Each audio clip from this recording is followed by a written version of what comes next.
Over 1,700 new millionaires are created every single day in the US alone, and more than double that across the globe. They're people from all walks of life, most of them people just like you and I.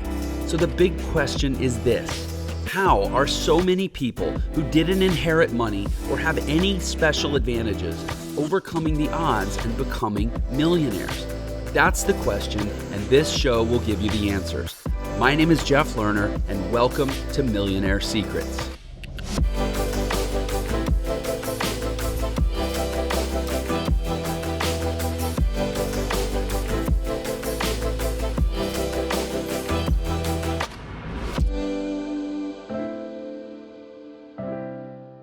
Welcome, everyone, to another episode of Millionaire Secrets. This is your host, Jeff Lerner. Always excited to be with you. Today, we have an amazing guest who I am so ecstatic to get to interview and add to my network. And he's somebody who I've been stalking since I heard he was going to be coming on the show. And he just has an incredible story, an incredible wealth of knowledge and energy to share. His name, you're probably already familiar with him, but we're going to get to know him behind the scenes, even better. His name is Diamond Dallas Page. He's a semi-retired professional wrestler. I suspect he'll always be able to out-wrestle most mere mortals, even when he's fully retired. He's a fitness instructor, motivational speaker, an actor. He's the CEO and the owner of DDP Yoga. He is a WWE Hall of Famer, which is amazing considering he didn't even start wrestling until the age where most people are retiring from wrestling. And just an amazing guy. Dallas, Mr. Page, Diamond, however you choose to be called. I'm so grateful that you're here on the show, man. Thanks for being here. Hey, man. For me, first of all, it's good to be here and good to meet you. To me, everything I do is about trying to help people to believe that they can. They can really do anything, but there's going to be a lot of work involved. There's going to be a lot of disappointment. There's going to be a lot of failures. And some of my biggest disappointments have turned into my greatest achievements.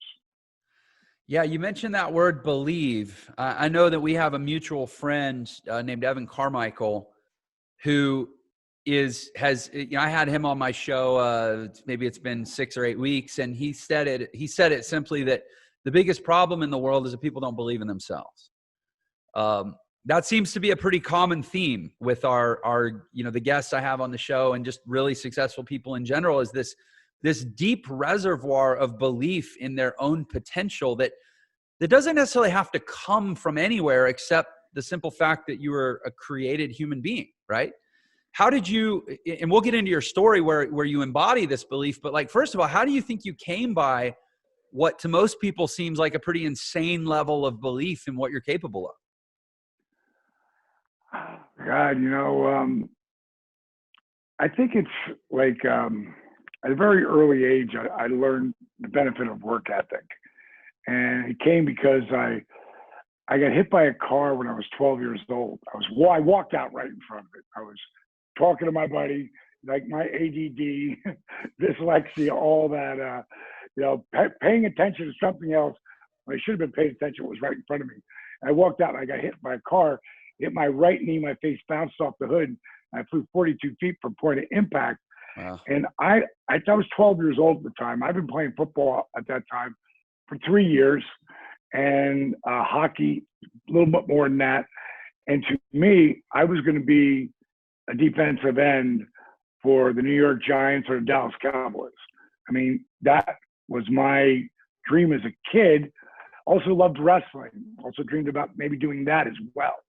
But football was so ingrained in me. I saw it, and I really felt like that was going to be something I was going to be able to do. But I got hit by that car, all of a sudden, changed everything. And there was no rehabilitation back then. And my doctor was like, no more football, no more hockey. I'm like, what are you talking about? This will heal, not the way you want it to. And so I can't sign off on it. I actually went to see the New York Jets, and he worked on Joe Namath, back in the day, and Willis Reed, both of their knees. His name was Dr. Nicholas. I'll never forget it.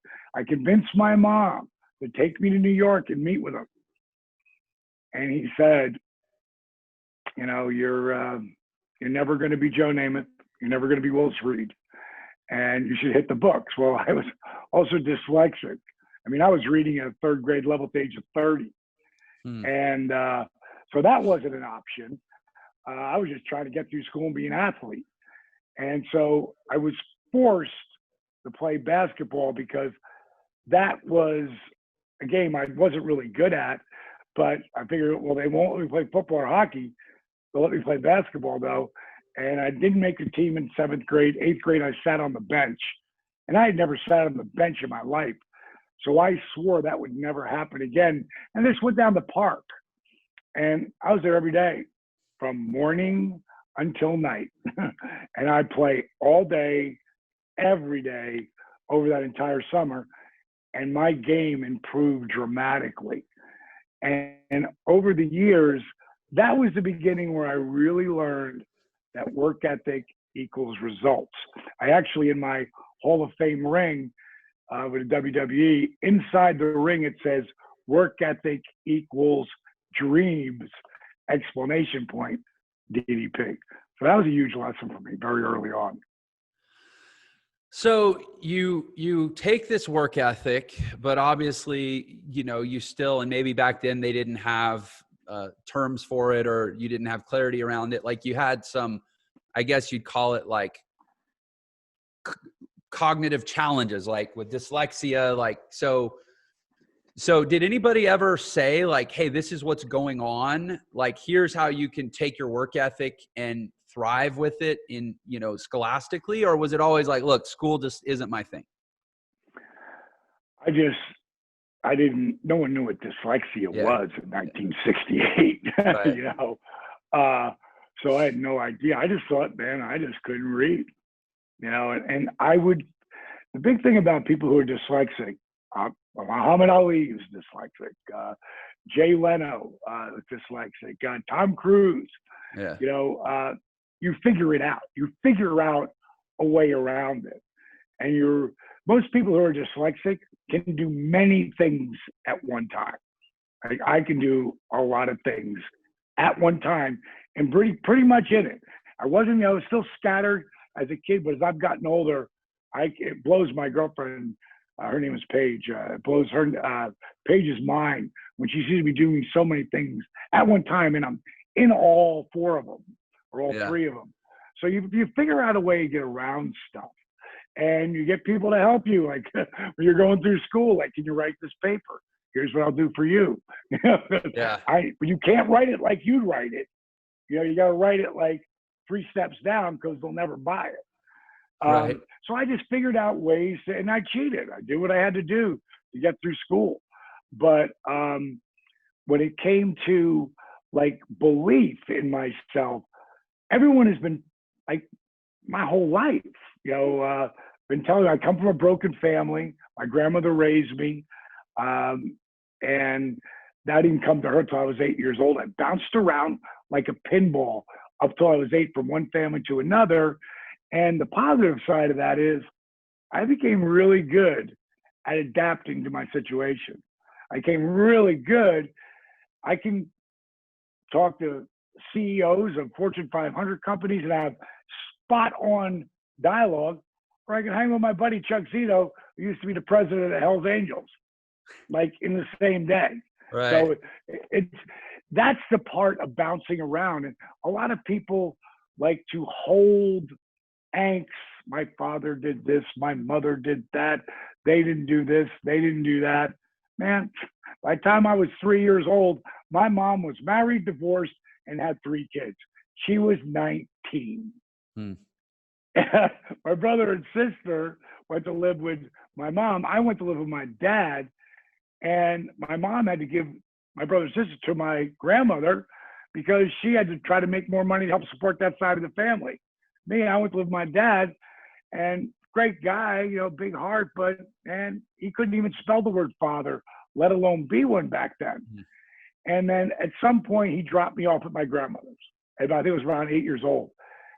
And the one thing I learned when I was at my dad's family, they'd be busting my mother's chops. When I was at my mother's side, they'd be busting my father's chops.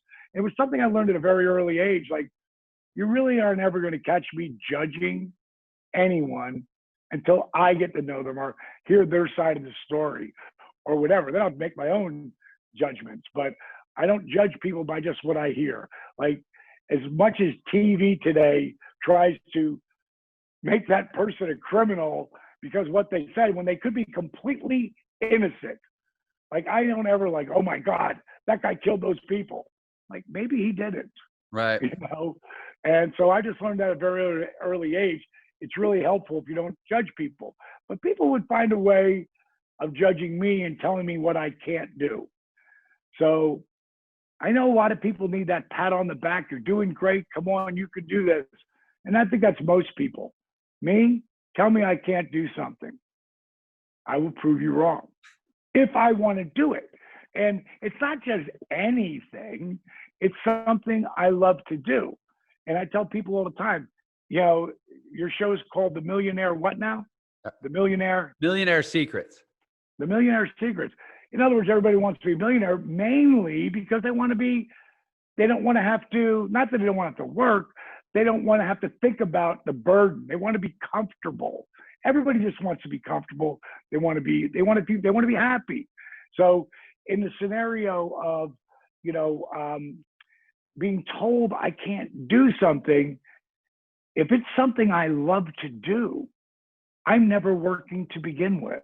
Right. And that's what I tell everyone, you know, from kids to adults.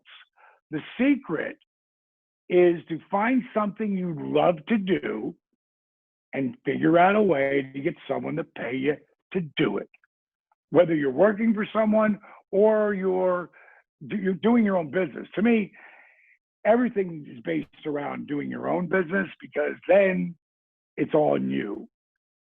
And when it's on you, like, I don't invest in any stock markets.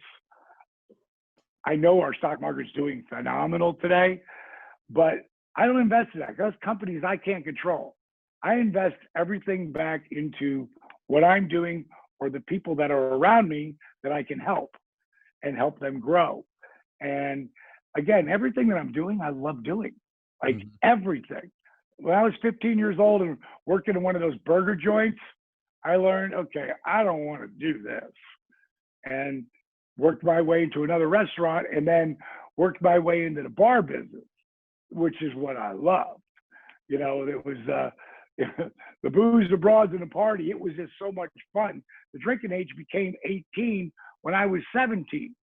And I was lucky because I didn't get lost in it because I had a dad who was an alcoholic. So I realized, okay, I don't want to do that. Like, I'm pretty good with, I think if people would learn from other people's mistakes, that could help you with a lot of disappointment. Because, oh, I know I don't want to be like that. So what do you need to do on the other side of it? And everything, again, will come back to find something that you love to do, that you can work 24/7 on, 7 days a week, and never feel like you're working. That's the secret.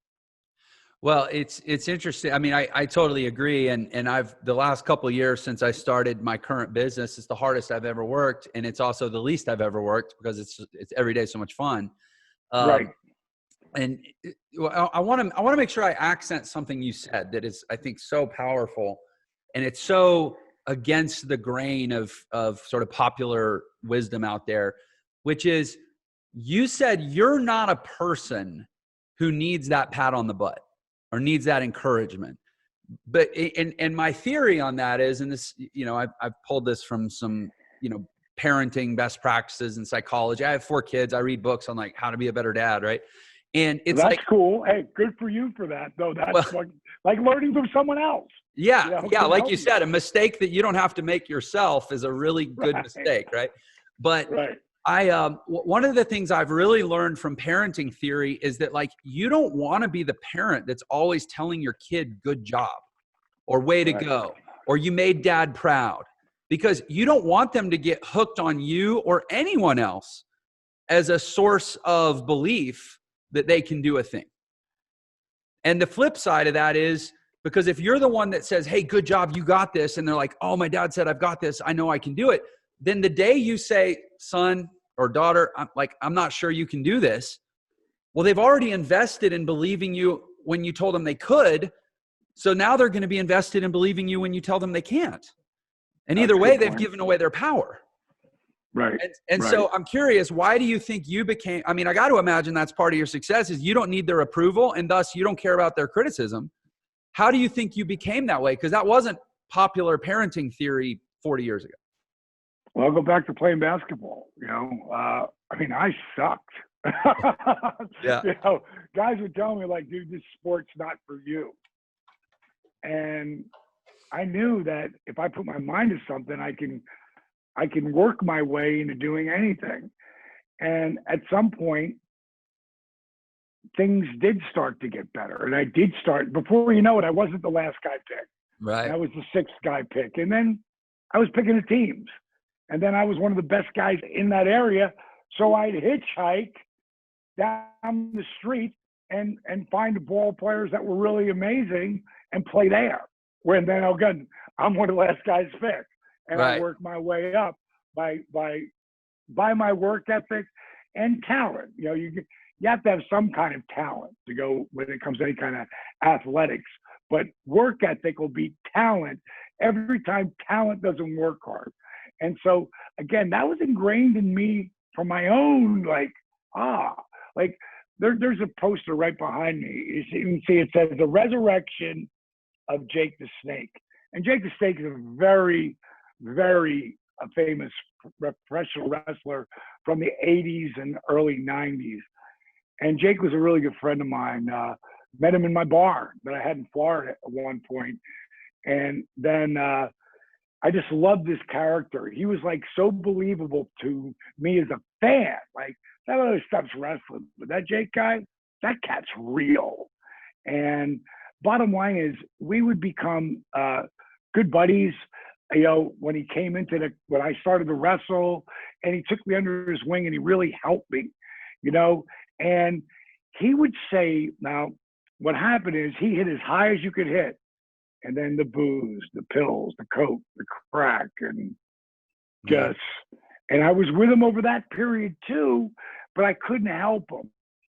And right when he was ready to finally get help, I reached out to him. Did you ever see the disabled veteran that I helped walk again? Did you see that video? No, I haven't. I'd love to though. That is the most inspirational video you will ever see. And I always say God led me to him and him to me, because he got my program back in 2007, and where I just had DVDs at the time, workouts. But every single person I would send an email to and say, hey, I'm not trying to sell you anything. You already invested in the program. I want to thank you. And I got 6 questions. If you could answer them, I'd really appreciate it. And this guy answered them, and I was like, wow, that's really thorough. Thank you. Sounds like you need some help. Tell me about yourself. Cliff Notes, disabled veteran, morbidly obese.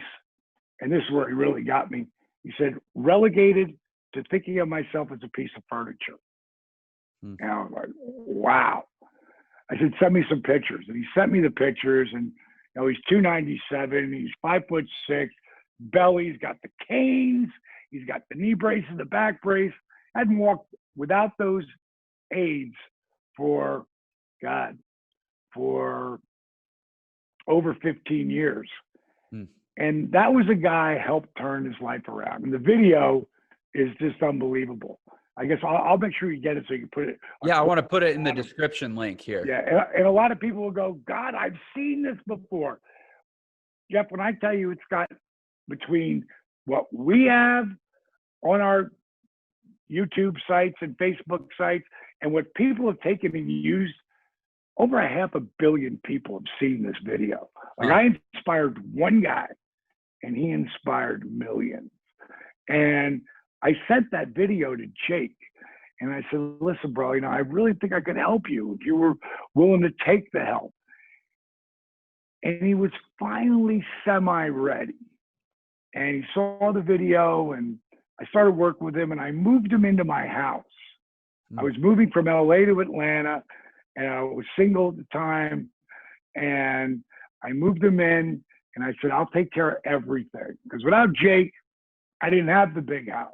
Right. I didn't have the career because he took me under his wing. Him and Dusty Rhodes took me under their wings and they helped me. And I always tell people, don't be afraid to reach out and ask someone to mentor you, as long as you're going to listen to them.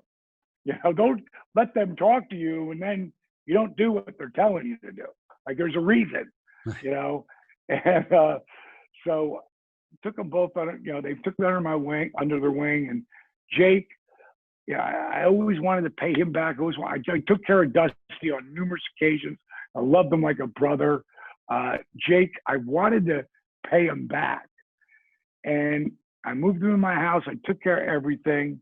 And he started talking about when we got interviewed by Yahoo Sports. We were on HBO, Real Sports. I mean, everybody, they heard about me taking him into my house because they saw it on our YouTubes and what was happening with Jake. And Jake's he's like a demigod. People love him.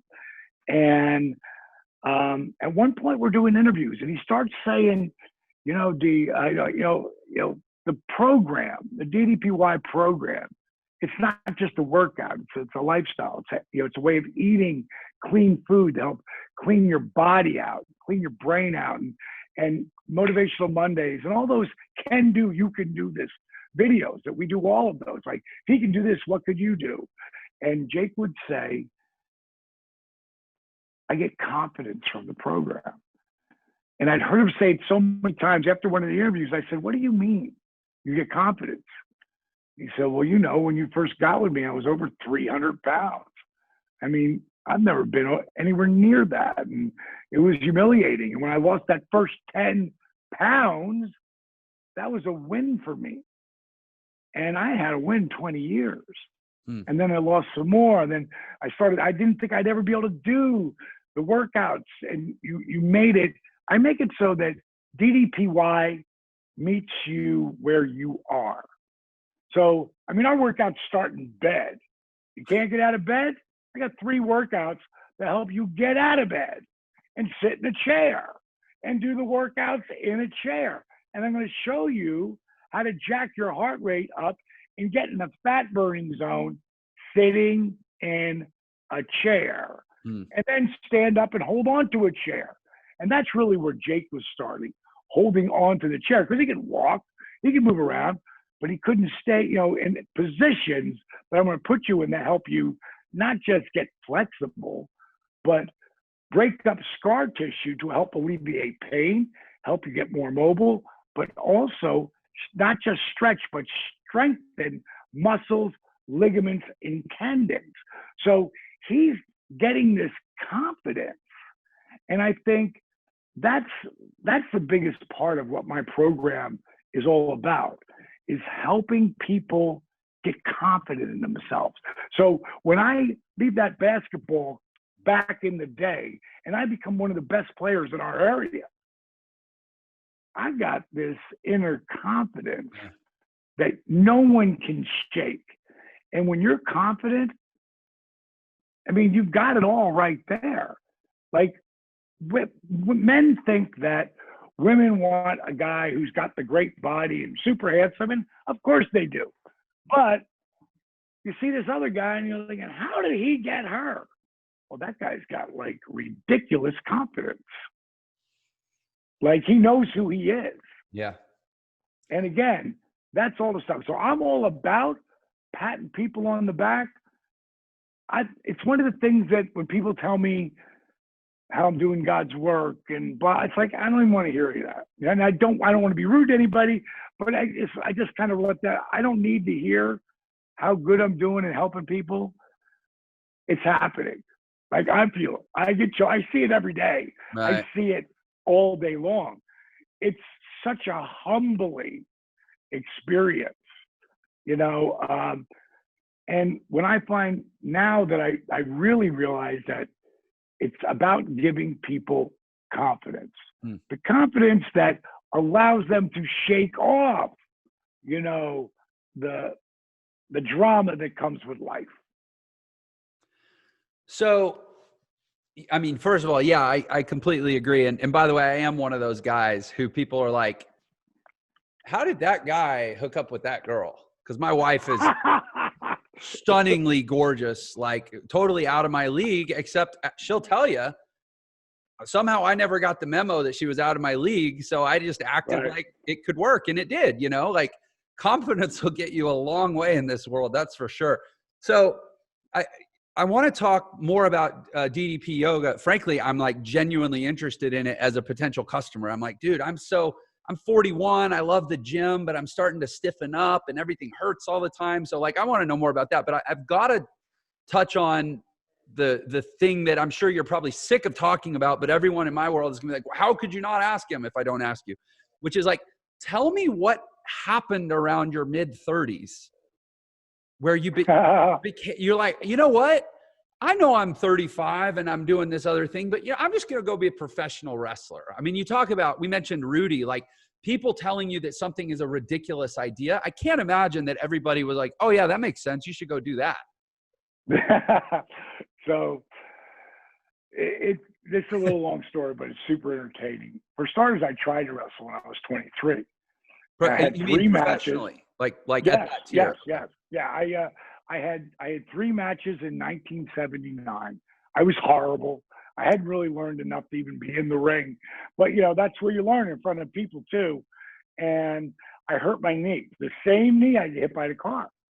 So at that time, a guy named Bob Widger, he bought this whole building, and he was, offices in one section, restaurant, and then he's got a little bar downstairs.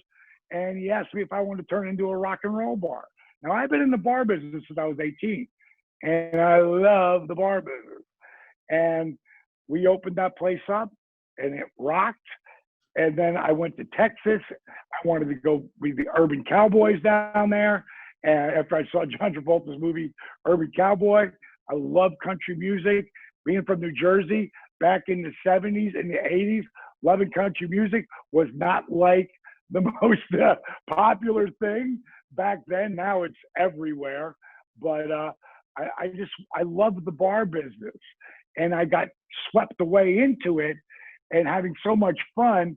Wrestling blew up in the 80s, like right in 82, 83. It was blowing up. Yeah. And I was so mad at myself when I realized that. I should have been there.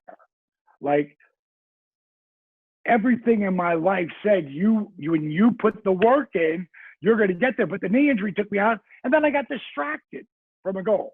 Now, it turned out to be the best thing ever happened to me. But at the time, I was so mad, I stopped watching wrestling.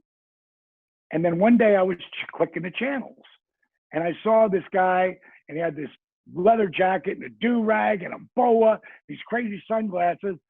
And he was an amazing talker. I'm like, who is that? It was Jesse the Body Ventura, right, who would become the governor at some point up in Minnesota. And the first guy to come through the curtain had a bag over his shoulder. And it turns out there was a snake in there, and it shaked the snake, and it sucks me back in. Now I'm a fan. Okay, I'm a big fan again, and I just take it as, hey, that could have happened for me, but it didn't, because I didn't follow my path. But sometimes God's going to put walls in front of you. This is what I believe, and God doesn't put walls in front of us to keep us out. I believe they're put in front of us to see how much you really want it. And for those people who say, I'm going to go through that wall, I'm going to go through that wall, I'm going to go through that wall, there's a good chance that person should stop, because they're not going to get through the wall. But what they need to figure out is sometimes you got to get over the wall, or around the wall, or under the wall. You got to do something different. So I got this big club at this point. It's 1987, and we're 1,000 people, 1,500 people, not supposed to be in there, but some nights are in there. And I'm the host. I'm getting up on the stage, running contests, getting in the DJ booth, rocking the place a little bit, get people singing and just having shots, and I was having a great time. And I'm back in my office, and I'm looking at the front door from a camera, and I see a guy who walks in who looks just like Jake the Snake Roberts. I go running around the outside because the club's too packed. Running outside, I go to the girl at the front door. I go, did a guy walk in here look like Jake Snake Roberts? She was, yeah. Everybody thinks it's him. So I run in there like a mark, like, oh my God, it's him. Slow down. It's going to be cool. Walk up to him. And I go, hey, you Jake Snake Roberts? And Jake talks like this. He goes, who wants to know? I said, the guy who runs this place. He goes, yeah, well, what can I do for you? I said, what are we drinking? So remember, I told you with that movie, Resurrection of Jake the Snake, when I moved him into my house, it was all about getting him off the booze and the pills and the coke and the crack. He had done the rehabs. He'd done 7 rehabs. None of them worked because no one was there that he could really relate to. Right. And I had been to the mountain. I'd been to the top of our business just like him.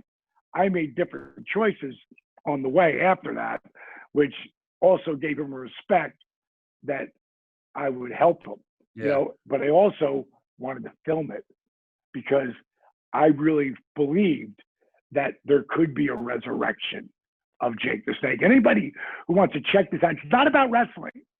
It's about a brotherhood. It's about caring it for someone that you know who really helped you. It's about dealing with darkness, of addictions, very dark, but it'll make you laugh and it will make you cry. But the number one thing, it'll make you believe that you can. And Jake's resurrection over that documentary, my business partner, Steve Yu, he put it to 500 hours together. It's on Amazon Prime. Just look up Resurrection of Jake the Snake. If it was about 3 golfers in 2014, we would have won the Oscar. I mean, it's that strong. So he's in the club. We're drinking. We're having a good time. And if you're in Miami or Tampa, they're 300 miles apart. That's the next town the WWE guys will be going to. So Fort Myers, where I was right in the middle. So it became like a destination for some of the guys because they knew I was going to take care of them. Now, mind you, I'm not involved in wrestling at the time. But that's in my head because I've seen the guys occasionally. So there's actually a video up. It's the end of the night. I'm collecting the cash drawers. And this is the power of just don't think it, ink it. The power of envisioning something, even if you're just playing with it. And there's a Cyndi Lauper video up. And Captain Lou Albano was a manager in the WWE back in the 80s. And he was playing Cyndi Lauper's father in Girls Just Want to Have Fun. And I'm watching that video and I'm collecting my last drawer. And my buddy Smokey, who's the head bartender, he's cleaning behind the bar. I'm not talking to him. I'm just looking at that video. And I go, man, rock and wrestling. I should have been a part of that. And I just went off to the office. Now the bartenders are going to come in, count their money, and we're drinking. You were drinking shots and everybody's still telling stories. And then Smokey comes in and he goes, Paige J. Now, before I changed my name to Dallas Page, it was Paige Joseph Falkenberg. But I knew that Paige Joseph Falkenberg, that name was never going to draw any money in the world of professional wrestling, hence Diamond Dallas Page. So bottom line is, he says to me, he says, rock and wrestling, nobody knows about my 23, no one knows about, me doing it. He says, rock and wrestling? What do you mean you should have been a part of that? I said, I tried it when I was a kid. He went, really? He said, what was your name? And at the time, it was Handsome Dallas Page. And he went, whoa, you forget about using that gimmick anymore. And everybody started laughing. Right. And, it got in my brain. And I'm sitting at my desk like I am right here. And there was a blotter pad right in front of me. And we're all drinking and talking. And this is going to go on for a couple hours. And I just start writing Diamond Dallas Page. What if I'm too old to be a wrestler? I was 31 at the time. What if I was a manager instead? Jimmy Hart was in WWE at the time, and he had wrestlers called the Hart Foundation. So I come up with the Diamond Exchange. So I go to the guys, I go, hey, I'm too old to be a wrestler. What if I was a manager? What if I was Diamond Dallas Page? And my wrestlers wrestled with a group called the Diamond Exchange. Woo, shot, drink. Again, just talking smack, but I'm writing it down. And at some point I go, there's no real beautiful women in wrestling. I said, Miss Elizabeth is beautiful, but she's girl next door beautiful. I said, what if I had a whole stable of the ladies, and there was always different women that walked out with me, and I called them the Diamond Dolls, and they were like stripper hot. Right. And everybody started like, whoa, laughing, shot. But I wrote it down, Diamond Dolls. End of the night, we leave. 1 week later, and I have this video. They were doing a story, because I did all the stuff in the club. I did all the announcements. I did all the radio commercials. So they knew that I was kind of a little personality in Southwest Florida.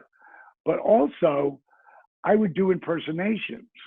And I might say, I never told them they were impersonations.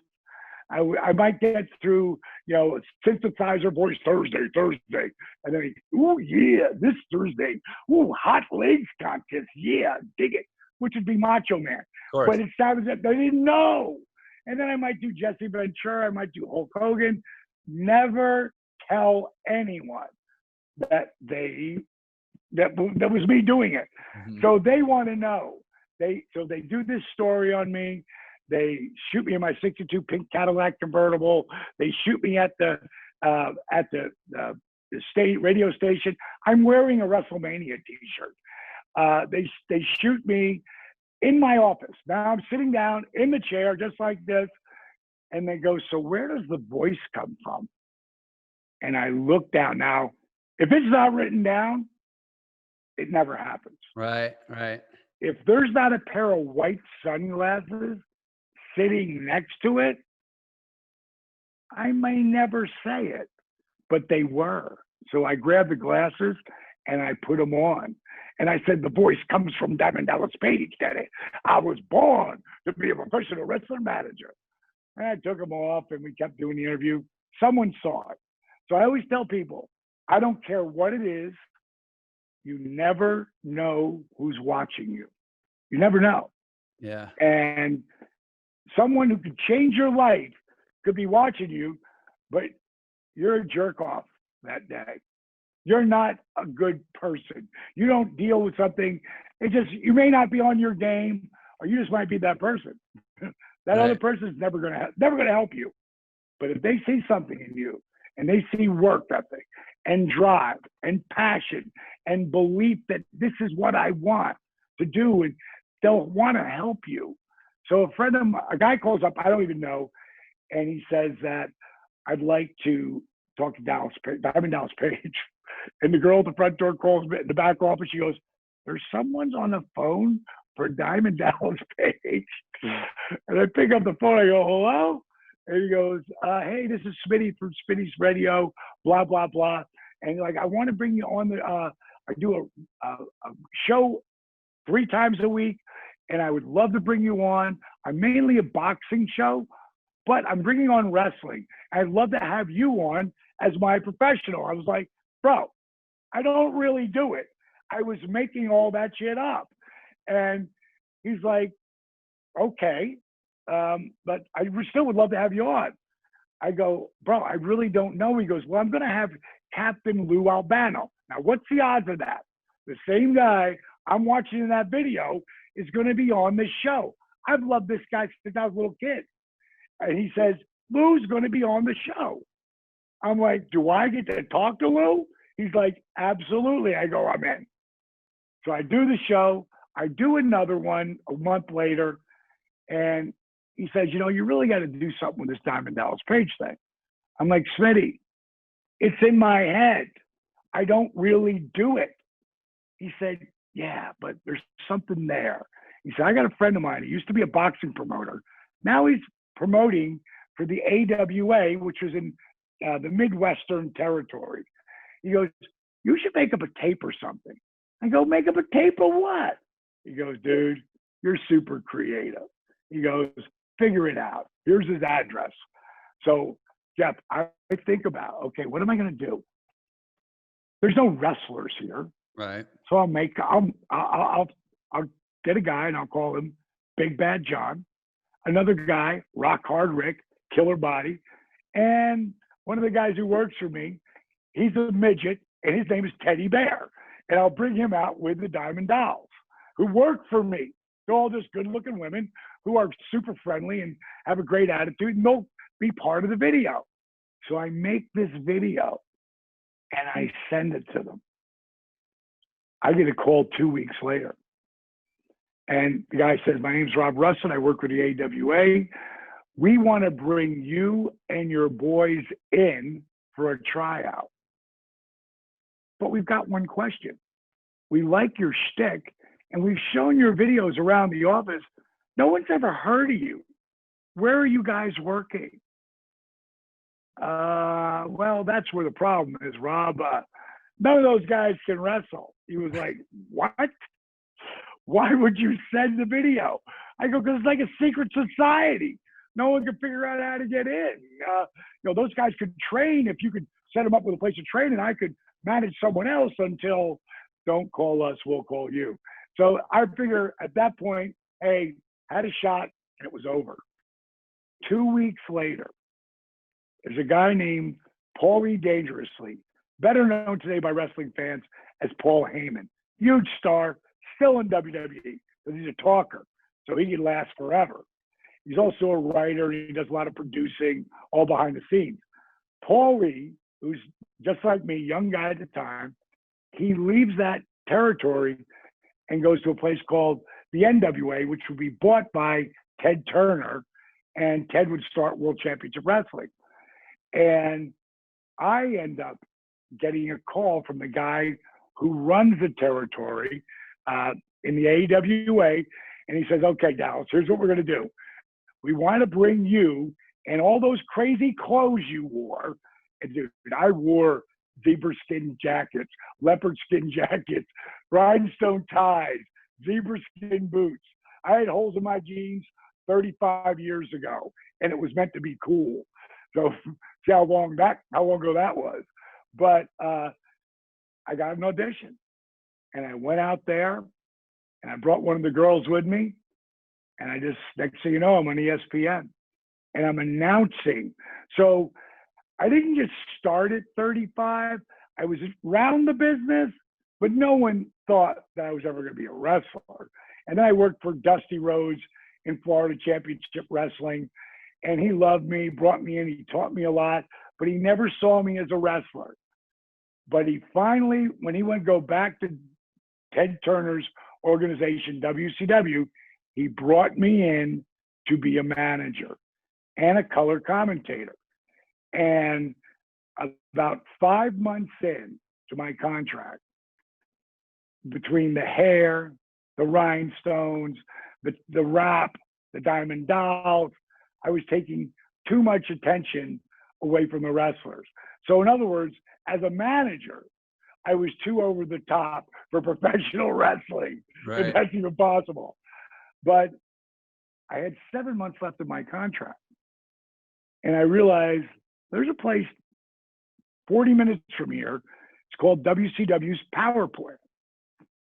I'm going to go down there. I'm going to learn how to be a wrestler at 35 and a half years old. Now, two of the guys I was managing, they're Hall of Famers. They're called the Freebirds. And when I find out I'm not going to be able to manage anymore, I realized my career is going to be over before it starts. So they come up to me. I'm about to walk to the ring and announce them. And I said, they came up super empathetic. You know, they really, like, you know, you guys heard, right? Like, so, man, they knew just I loved the business, and they felt really bad for me. And then I said to him, Jeff, but no problem. I got 7 months left of my contract. I'm going to go down to power plant. I'm going to learn how to wrestle. And they looked at each other and burst out laughing. Michael like fell down on the ground. I gave him both the finger and walked to the ring, announced them, and that was the beginning of people not believing in me. Yeah. And one of the things I did, because again, being so much older, people are like, well, dude, by the time you figure it out, you're going to be too old. Like it's an art form. Like we don't get where actors get cut. Let's do it again. We're live. Right. It's like Broadway, except we're not doing the same Broadway play exactly every night the same. Every single night, it's with a different opponent and a different dance. Yeah. So there's a lot of room for error unless you understand what the psychology of the match is all about. And they were right to think I couldn't do it because there's a fragment of people who could have figured it out. But I had Dusty and Jake to guide me, but I had to put the work in. And I can't tell you, when I first started going down to that cold warehouse with 3 rings in it, I'd hit that mat and I would say, oh my God, this fake stuff hurts like hell. I mean, you can't fake gravity. It beat you up. And it was a lot of lessons. Like, I can't tell you how many times I said to myself, do you really want to do this? Every time the answer would come back, yes. But I would leave my knees iced, my back iced, maybe ice on my shoulders, just to try to hold back the hands of time, you know, and then finding out who Diamond Dallas Page, the wrestler, is. Like as an actor, and I've got a series coming out on Netflix this year, not this year, beginning of next year. It's called Gods and Secrets. And it's a very dark superhero series. And I'm the lead guy in it. And I've done a bunch of acting, you know, and this is my first really big break. And whether it's that character, I just did a shot of Western last week. I was out in southeast of San Jose filming a Western out there. And I got to play a really cool character. Knowing who that character is. Like, are they me? Yeah, they're a piece of me. But you have to create a whole backstory who that person is. And that's kind of what I had to do for Diamond Dallas Page. Like, I had like, who is this guy right now? Because he's going to continually change over the years so that when you cut promos, which mean interviews in the ring that are with passion, like my career started to take off in the beginning of 1996. I started in 1991. So my career started to take off when I was 40. By the end of 96, coming into 97, my birthday's in April, I was on a rocket. And then I had a match with a guy named Randy Macho Man Savage. And Randy controlled everything. I don't want to spoil this for anybody, but wrestling is predetermined. So how do you go out there in front of a crowd of 20,000 people? Like every Monday, every big show, packed out, 22,000, packed out the arenas. How do you go out there and make people care when they know that you know, and I know that my partner knows that we both know who's going to win when we go out there? Right. How do you make them care? You have to be a believable character. And that goes back to really believing in who you are. Like that whole thing we talked about right in the beginning, the belief. Like in the beginning of our next documentary, which will be out probably the next month or so on Amazon Prime, it's called Relentless. And it starts out with me in the ring with an ice bag on my shoulder, microphone in my hand, long ass hair, black eye, and it's just a piece of a promo where it says, "I am an anomaly." Mm-hmm. You know, what is an anomaly? Something that wasn't supposed to happen. Yeah. And then it goes into me blowing my back out to where we are today. But again, that belief in yourself. I don't just write stuff down on paper. I got a whole list on my phone. I've got alarms that are going to go off to tell me I got to go to do my next thing.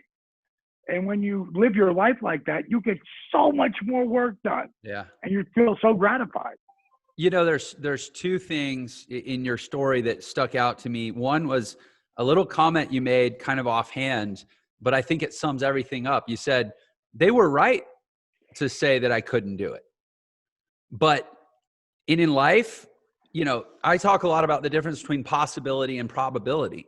The probability is very rarely in your favor. I mean, if you say, hey, I'm going to go to law school because I want to be on the Supreme Court someday, probability says you won't. If you're, right. You want to, learn to play the piano because you want to play at Carnegie Hall, probability says you won't. And anybody that tells you that you won't or likely won't, they're right. You have to be just as right as they are in believing that right. you can and you will. And that's really, really hard to do as a human being. So, and some people, it comes easier than others. You clearly, like you said it so offhand. You're like, yeah, they were right to say I couldn't do it, but it didn't stop you. And that video you made where you created, I mean, you tell that story like it's such a casual, nonchalant thing to do. Dude, you fabricated an entire wrestling scenario to create a character that had no place in the world, to create a video that already had the deck stacked against it from day one, to break into, as you put it, a secret society that nobody even knows how to get into. Any objective observer would tell you, this is all a stupid, pointless waste of time. You know, why don't you just go work a few extra shifts at your real job to make some extra money to go buy a rental house and actually do something that's going to pay off? Stop wasting your damn time. Why don't you grow up already? You're too old for this shit. Like a reasonable person could have said all that to you. You're right. Right? But you still made right. the video, man. I mean, that's the magic of this story. That's what I hope everybody hears is like, make the damn video. Go find the hot girls. Go create the wrestlers. Go rent out the studio space. Go put yourself out there, ridiculous dreams and all. Because the only way they even have a chance of coming to pass is if you act like you're already as right as your detractors in knowing that it's going to. I'm going to give you two great quotes. First one is this: if you say you can or you say you can't, you're right. That is the truest thing ever. Henry Ford said that and made it famous. What the hell did he ever do? Right. So that's my first one. My next one is, and I'm going to do this with you. I'm going to give you a quote, and I want to see if you know who said it. And everybody who's watching, like, if you think you know, write it down when I say this. Here's the quote: the repetitions of affirmations leads to belief. And once that belief becomes a deep conviction, things begin to happen. Do you have any idea who said that? I don't know who said that. No. Okay. So let's just break that down. The repetitions of affirmations leads to belief. Affirmations can be super amazing in your life, or they can be really destructive. Mm-hmm. You know? So what are your affirmations? I'll give you an example. Before I went out to get my Hall of Fame, they give you a belt that's got, your insignia on it, Hall of Fame, belt they give you, a title belt. They give you a ring, Hall of Fame ring. But the biggest part is being out there to thank everyone who helped you get there, to get to the dance and tell stories and just have people come to life by your career. Now, I'd written a speech because since I was 30 years old, I did start to learn how to read and write. But it took till I was 47 to really get it and get a little bit better and a little bit better and a little bit better. And I'm 6 months from 65 years young. So bottom line is I wrote a 27-minute speech. I could have been in my head big time because they went, "Hey, DDP, you're kicking the show off. This show is going to go live on USA Network. It's going to go live on WWE Network. It's going to go on so many different channels. It's going to be seen by millions of people." I could have been in my head thinking about what the hell were you thinking? What if you forget where you are? What if your iPad dies? What if everybody just they don't get it? You freeze up. What if you knew your success was guaranteed? I wrote a book about a year ago, and it's called Positively Unstoppable: The Art of Owning It. The first chapter of the book, it's called Positively Unstoppable: Living Life at 90%. This is just the first couple of lines of the book. If you knew that your success was guaranteed, what would you do? Seriously, think about it. Or try it this way. What would you do if you knew you couldn't fail? Mm-hmm. So I could have had that that affirmation of, this could really be the worst thing that ever happened to me. But that wasn't my affirmation. My affirmation was, this is going to be the greatest thing I've ever done in professional wrestling. I am going to blow everyone away. I'm going to make them laugh. I'm going to make them cry. I'm going to inspire them. That's like a reel in my brain while I'm about to walk out with my 4 daughters, who one, the youngest one's like, "What if I trip when I get out there?" I'm like, "Baby, you're not going to trip. You're going to be fine. You're good." And I'm listening to him, a guy named Eric Bischoff, giving one of the best lead-in introductions, who's going to induct me ever. And all of that, but that one voice, boom, boom, boom, be the greatest thing I've ever done. Now let's go back to the repetitions of affirmations leads to belief.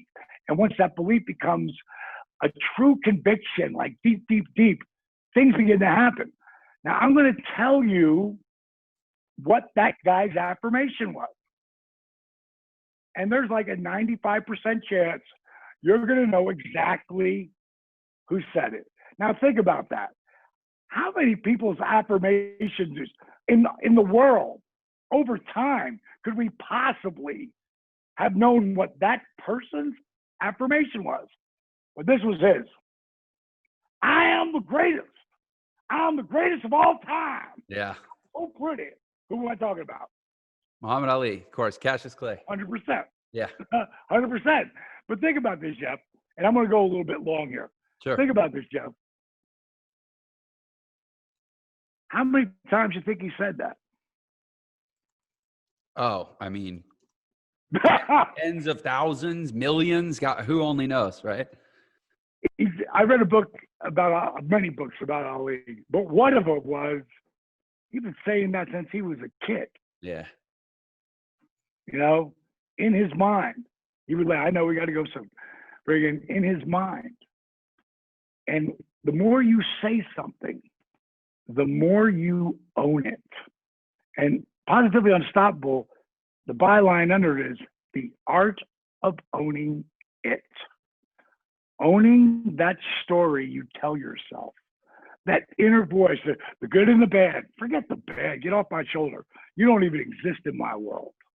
You know, I don't have someone, oh, you could do this. Like, I listen to my own voice and I make my own reality. And I tell myself the things I'm going to do before I do them. And I always aim high on the goals. And sometimes, yeah, I'm going to come a little to the left, a little to the right. Sometimes I'm going to come underneath a little bit, but I'm going to be close. There's other times where I'm going to blow right past that. And that's the reality of believing in yourself. Wrestling, it took me 8 years to become an overnight success. Right. Now, the only way we're going to do this any real justice, bro, I'm going to send you Relentless and Resurrection you can see on Amazon Prime. I'm going to send you Relentless. And I want to come back on the show and we'll talk about DDP Yoga. Yeah. All right. And what the unbelievable, how it all came about. And it's really all through Relentless.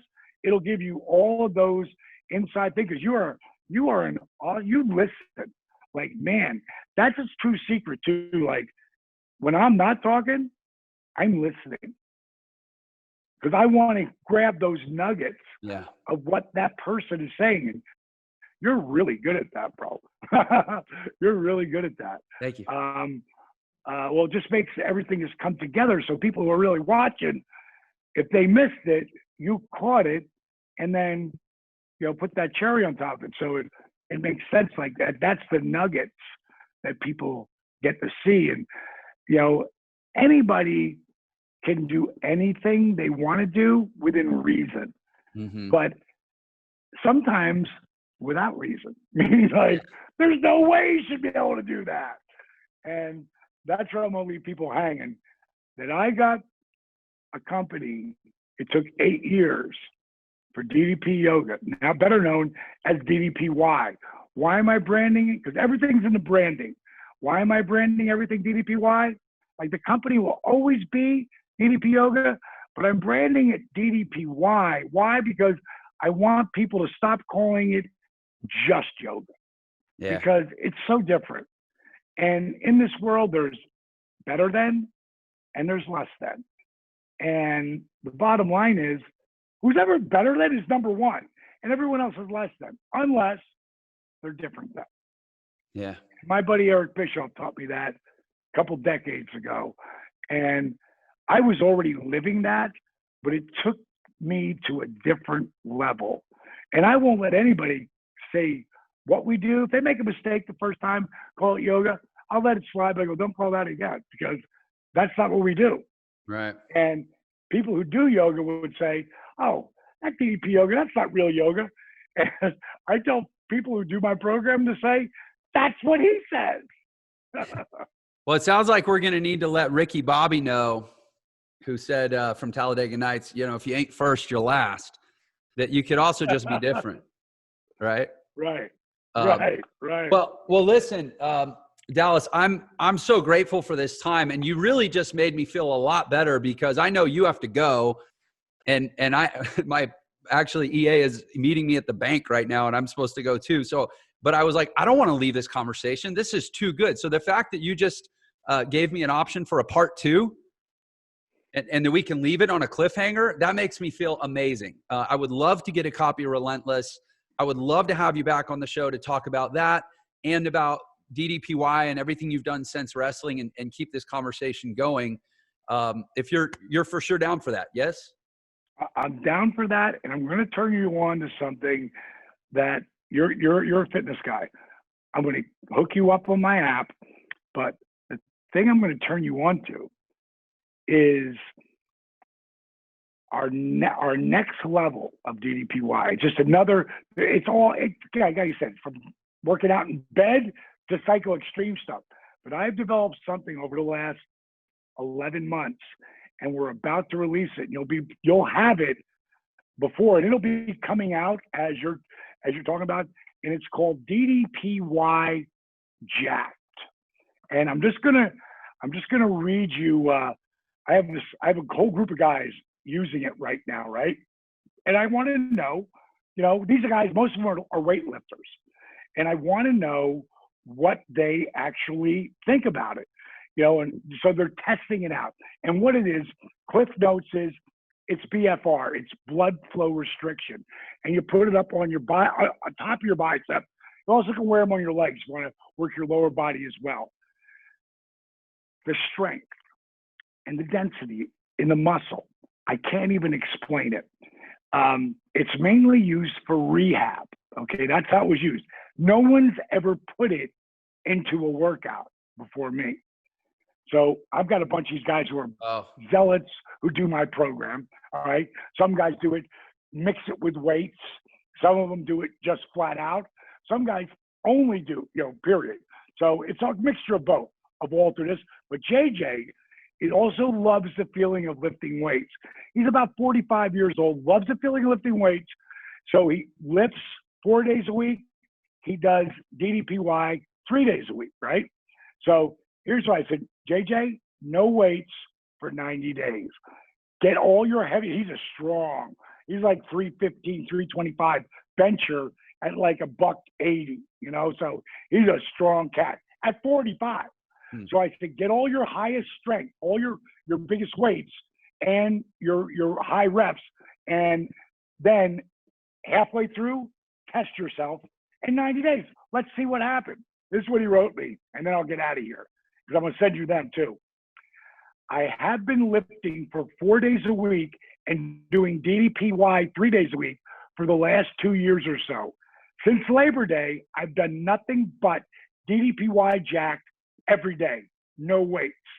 At the midway point, I tested yesterday. On my heaviest sets, I lost no reps. Now, I lost 2 reps during COVID when my alternative was lighter weights and higher reps. Mm-hmm. On my lighter sets, I gained not only strength, but a couple of reps. And this is what's beautiful.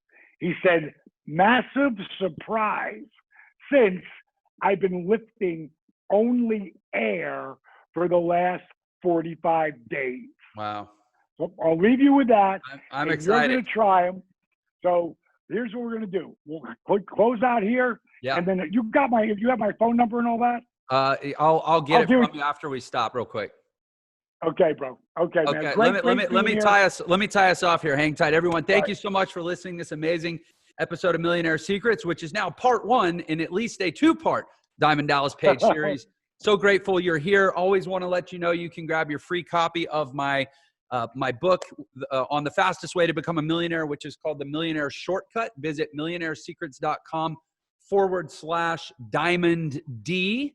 So we'll know that you heard about it from this episode. Thank you, as always, for your time. And thank you again, Dallas, for being a guest on Millionaire Secrets. Thank you for watching Millionaire Secrets. If you enjoyed this episode, please share it with your friends and leave us a comment below. And don't forget, Millionaire Secrets is available on all the major podcast platforms as well. Subscribe wherever you listen to podcasts so you can listen on the go.